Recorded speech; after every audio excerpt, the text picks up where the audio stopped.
I'm Andrew Brazier. I'm one of the large chaplaincy team at the University of Birmingham, and our challenge with Holy Habits has been that we are multi-faith chaplaincy, and so we wanted to do Holy Habits in a multi-faith context, and our thing has been we've booked a lecture space which we are now inviting the faith leaders from different groups to come together and discuss each of the holy habits, and we're going to do it over a 10-week period, and different faith groups are going to introduce different topics that are relevant specifically to them, and our particular challenge has been dealing with the idea of making more disciples and how that works in a multi-faith context. I'm Peng from the Birmingham Chinese Methodist Church, and this summer we started for this launching of the Holy Habit eating together. We held this the barbecue at this one, the Earthwood Methodist Church. It came quite a big number, that is about 100 over people and friends. They also invited those who are the non-Christian friends as well.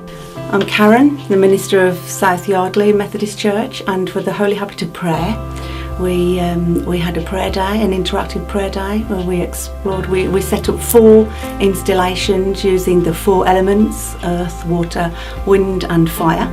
And so we had an amazing interactive day where people could just come and sit and be still. They could walk a labyrinth. They could interact with water and sit in our fire room, not real fire, and just come and be with God. And then we opened that up to a community home, a group of special needs folk, and they found that really a fulfilling experience. And so yeah, that's what we did for the Holy Habit of Prayer.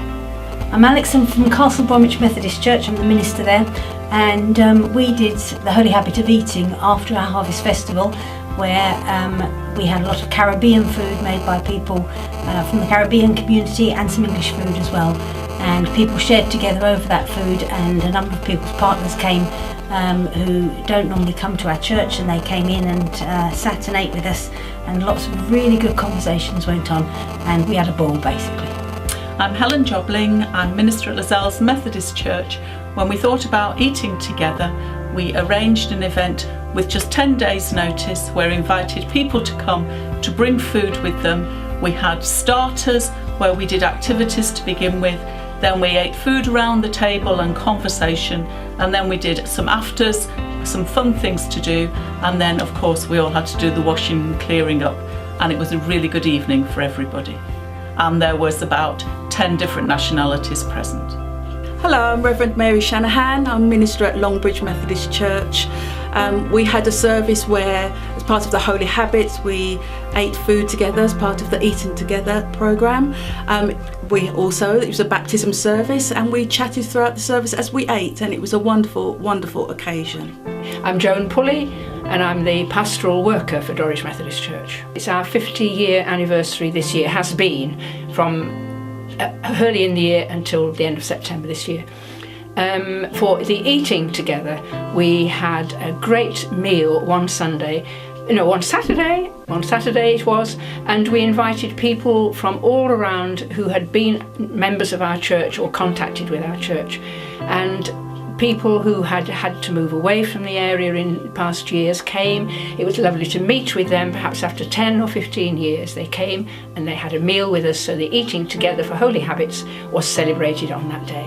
My name's Amy Mitchell. I'm the lay pastoral worker at Acox Green Methodist, and for the Holy Habits we centred around prayer, and we have a prayer group that meets every Friday at Acox Green, and we're exploring the way of doing prayer in different ways, whether it be via music or arts and crafts, making beads. So we're doing a different topic every single week. And one of the things that we were asked to do was to lead worship on the Sunday morning. So everybody in the prayer group was asked to think of why they pray and how prayer enhances their life, and then just talk about it to the congregation. And that's what we did.